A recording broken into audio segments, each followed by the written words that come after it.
అంటే నాకే కాదు చాలామందికి థియేటర్ నుండి బయటకు వచ్చినాక వచ్చిన డౌట్ వచ్చింది. ఇప్పుడు బొమ్మన ఇరానీ గారు కదా అడుగుతారు పెద్ది ఎవరు అని, ఆయన స్టార్ట్ చేస్తాడు.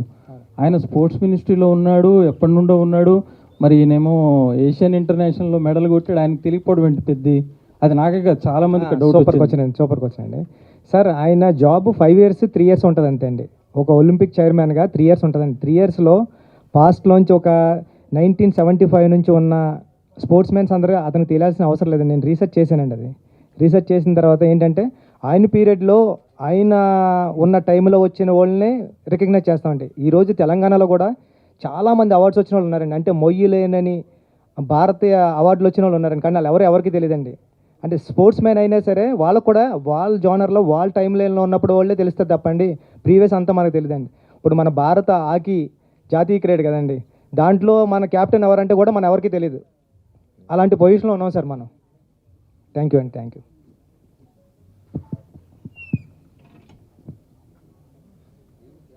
బుచ్చిబాబు గారు సార్ బుచ్చిబాబు గారు సార్ చరణ్ గారికి ఒక మంచి మర్చిపోలేని కథ ఇచ్చారు, మర్చిపోలేని పాత్ర ఇచ్చారు. తర్వాత కూడా మీరు చరణ్ గారితోనే ఒక సినిమా చేస్తారని బయట ఒక ప్రచారం నడుస్తుంది. అందులో ఎంతవరకు నిజం ఉంది సార్? అది దేనికన్నా సమయం కాలమే నిర్ణయిస్తుందని నేను ఎప్పుడు సైలెంట్గా ఉంటానండి. సమయం వచ్చినప్పుడు అది వస్తుంది సార్ బయటికి. Thank you. అది జరగాలని కోరుకుంటున్నాను sir. Thank you. Anantha Sriram garu చాలా అరుదుగా వస్తుంది, అన్ని రకాలైన పాటలు రాసే అవకాశం ఒక ఆల్బంలో చాలా అరుదుగా వస్తుంది. ఈ ఆల్బంలో కూడా మీరు అన్ని రకాలైన పాటలు రాసే అవకాశం వచ్చింది. ముఖ్యంగా ఐటమ్ సాంగ్ గురించి బయట రకరకాల చర్చ నడుస్తుంది. ఐటమ్ పాటగా స్వీకరించిన వాళ్ళు దాన్ని ఎంజాయ్ చేస్తుంటే, ఇంకొంతమంది సాహిత్యం ఏంటి ఇలా ఉంది అని చెప్పి కొంత విమర్శ అయితే కనిపిస్తుంది సోషల్ మీడియాలో. దాని మీద మీ అభిప్రాయం ఏంటి? ఒకటి నేను అనుకునేది, ఐటమ్ సాంగ్లా ఆస్వాదించిన వాళ్ళు వాళ్ళకు ఒక స్పెషల్ ఐటమ్ రుచి చూపించినట్టు, ఐటమ్ సాంగ్ లాగా ఆస్వాదించిన వాళ్ళు వాళ్ళే ఐటమ్ గర్ల్ కింద లెక్క. ఇక ఆరోపణ అనేది నిర్దిష్టంగా ఉండాలి.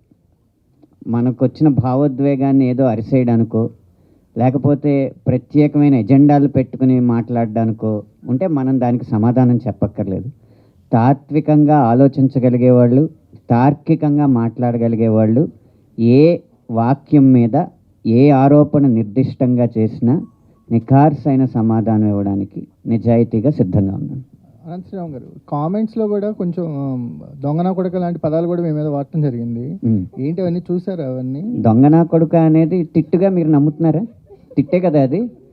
సో దానికి సమాధానం ఏంటంటే, ఒక్కో తిట్టు ఒక్కొక్క బొట్టుగా హే దిద్దే టట్టు నేనొట్టు పెట్టనా నాకు ఏ రోజునో నీరాజనం పట్టేదా నిందా నా కట్టే కాలేలోగా అని ఈ పాటలో చరణమే సమాధానం.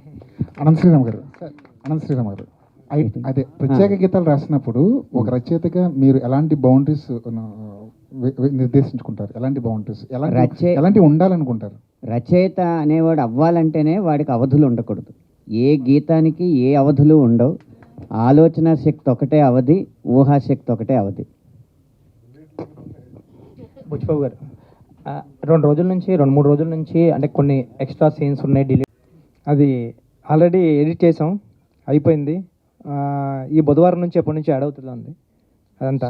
సో సీన్స్ అన్ని యాడ్ చేసాం. ఎన్ని సీన్లు యాడ్ ఒక 3 సీన్స్. దాంట్లో హీరోయిన్ 2 scenes, ఇంకా జగపతి బాబు గారిది 1 scene. రౌండప్స్ అన్నీ ఉంటాయి. ఏదైతే జస్ట్ మిస్ అయ్యారో కొంచెం చిన్నవి అవన్నీ ఉంటాయి. ఈ రోజు నుంచి అన్నీ తగ్గిపోయినాయి, అందుకే ఈరోజు చాలా బ్రహ్మాండంగా ఉంది కలెక్షన్స్. ఈ రోజు నేను టికెట్ ప్రైజెస్ లేవు.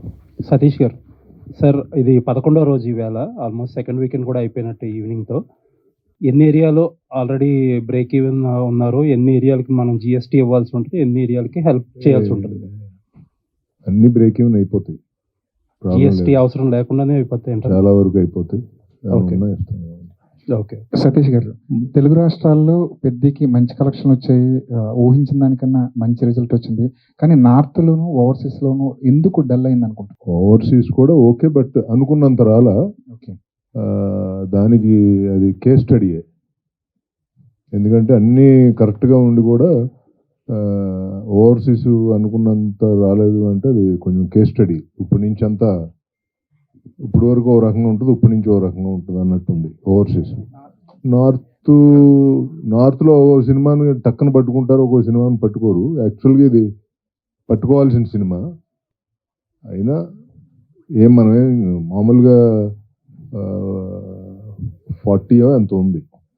సో ఇంకా ఇంకో వీక్ ఉందని ఎదురు చూస్తుంది తప్ప, ఎందుకంటే బ్రహ్మాండమైన cinema. So how it goes అనేది అర్థం కాదు. బుచ్చిబాబు గారు, సార్ మీరు ఉప్పెన్లోనేమో ఒకటి, ఇక్కడేమో ఆల్రెడీ కాల్ అనేది ఉంది కదా. సో ఇప్పుడు దాన్ని బేసిక్గా రెండే ఆ సినిమాలకే ఆగిపోతాయి ఎమోషన్. బట్ ఇప్పుడు దాన్ని తీసుకుని చాలా మంది సోషల్ మీడియాలో రకరకాలుగా అంటున్నారు కదా, నెక్స్ట్ ఏం కటింగ్ అని చెప్పి అందరూ అడుగుతున్నారు. సో అది అన్నిసార్లు సాధ్యం కాదు కదా సార్, అది జరుగుతుందేమో అంతే అండి. సినిమాలో 2 సినిమాలకి అలా కుదిరింది సార్, అన్నిసార్లు ఎలా చేస్తాం సార్. మరి నెక్స్ట్ చిరంజీవి గారితో అన్నారు కదా, ఏం చెప్పారు? లేదు సార్, సరదాగా ఇంటర్వ్యూలో జోక్ చేసాం అంతే సార్. అదే, థ్యాంక్ యూ సార్. సతీష్ గారు, ఇంకొక క్వశ్చన్ అండి. సార్ ఇది మీరు ఈ సినిమా ముందు కూడా చాలా కొంచెం ఇబ్బంది పడ్డారు ఈ డిస్కషన్లో, పర్సంటేజ్ ఇష్యూలు అట్ల వల్ల. దాంట్లో భాగంగా ఈ సినిమాకి ఆల్మోస్ట్ 350 కోట్లు అయిందని చెప్పి బుచ్చిబాబు గారు కూడా అన్నట్టున్నారు ఈవెంట్లో, విజయవాడ ఈవెంట్లో. సార్ ఒక కొత్త ప్రొడ్యూసర్, కాకపోతే మీరు చాలా నాళ్ళ నుంచి ఇండస్ట్రీతో క్లోజ్గా ట్రావెల్ చేస్తున్నారు, ఇప్పుడు 2 పెద్ద సినిమాలు చేస్తున్నారు.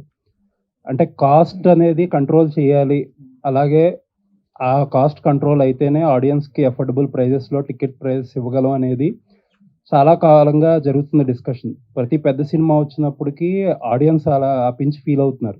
ఎక్కడో అక్కడ ఆగాలి, ఈ కాస్ట్ అనేది పెరిగే కాస్ట్లు, మార్కెట్ అంతా మీకు తెలిసిందే ఎంత ఘోరంగా ఉందో మార్కెట్, ఎక్కడో అక్కడ తగ్గాలనే డిస్కషన్ జరుగుతుంది. ఒక నిర్మాతగా ఏంటి మీ ఉద్దేశం ఏంటి ఇందులో? మీరు చెప్పిన పాయింట్ కరెక్టే, కానీ మనమేమో తెలుగు ఇండస్ట్రీ నుంచి వరల్డ్ ఇండస్ట్రీని చూస్తున్నాం. అంటే పాన్ ఇండియా, పాన్ వరల్డ్కి వెళ్ళాలని మన ఇండస్ట్రీ చేసే ప్రయత్నం అది. ఆ ప్రయత్నంలో ఎప్పుడు సక్సెస్ అవుద్దో తెలియదు. అంటే కొన్ని సినిమాలు అవుతున్నాయి, కొన్ని సినిమాలు అవట్లా. సో అలాంటి సిచ్యువేషన్లో ఈ పెద్ద హీరో సినిమాలు ఉండేది సంవత్సరానికి 2-3 ఉంటాయి. సో దానికి కూడా మనం వారమో 10 రోజులు తెస్తాం, మళ్ళీ ఆ తర్వాత ఫ్రీ రన్నే ఉంటుంది. సో ఇది కొంచెం డిబేటబుల్ పాయింట్. ఇది ఆ సినిమాని ఖర్చు కంట్రోల్ ఎంతవరకు చేయగలం అంతే చేయగలం. అంటే మనకి ఇంత అద్భుతంగా కావాలన్నప్పుడు డబ్బు ఖర్చు పెట్టాల్సిందే. అంటే మెజారిటీ అంతా రెమ్యూనరేషన్ లో, ఆర్టిస్టులు కూడా డైరెక్టర్ ప్రతి చిన్న క్యారెక్టర్ కి ఒక నోటబుల్ యాక్టర్ ఉండాలి. అది చాలా తప్పు, దాంట్లో చాలా తప్పు జనాల్లోకి తీసుకెళ్తున్నారు. రెమ్యూనరేషన్స్ అనేది అది 100% తప్పది. సో అదేం కాదు. అంటే పెద్ద మెజారిటీ 350లో ఎంత పర్సెంటేజ్ రెమ్యూనరేషన్ ఉండొచ్చు అండి, ఎంత పర్సెంటేజ్ మేకింగ్ ఉండొచ్చు? పర్సెంటేజ్ అడుగుతున్నా, లెక్కలు అడగట్లా. 60% సినిమాకి ఖర్చు అయింది, రెమ్యూనరేషన్లో 40% అయింది. ఇది కరెక్ట్. బట్ అది నరేటివ్ ఏమో డిఫరెంట్గా వెళ్ళుద్ది. ఎందుకంటే మనం సినిమాని అందరం నమ్మి సినిమా మీద అవుట్ అండ్ అవుట్ ఖర్చు పెట్టుకుంటూ వెళ్ళాం. ఎందుకంటే ఇలా ఉండాలి, అలా ఉండాలి, ఇది మంచి సబ్జెక్టు, జనాల్లోకి తీసుకెళ్లాలంటే ఇలా ఉండాలి, ఇలా ఉండాలి అని మనం ఎక్కడ కాంప్రమైజ్ అవ్వకుండా ఖర్చు పెట్టాం.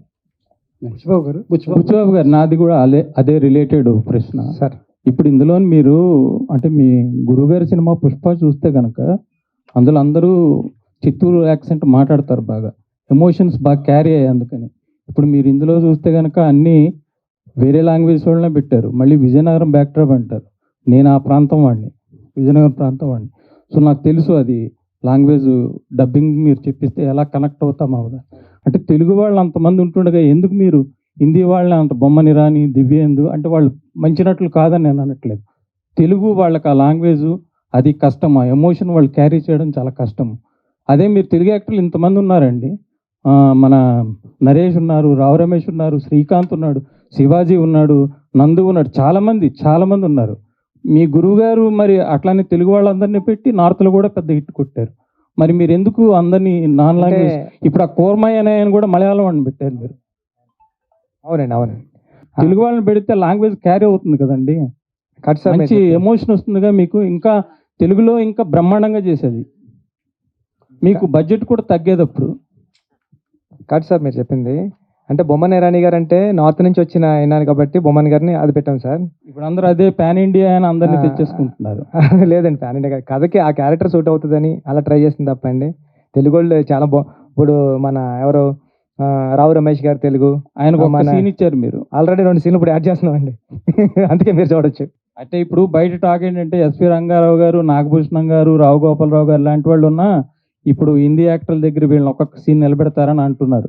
అంటే జనరల్గా మన తెలుగు సినిమాలో తెలుగు వాళ్ళు అసలు చూడడం కష్టం అయిపోయింది కదండి. మీ గురుగారి దగ్గర మరి అది నేర్చుకోలేదా? తప్పకుండా అండి ఈసారి అలా పెడతానండి తెలుగులో.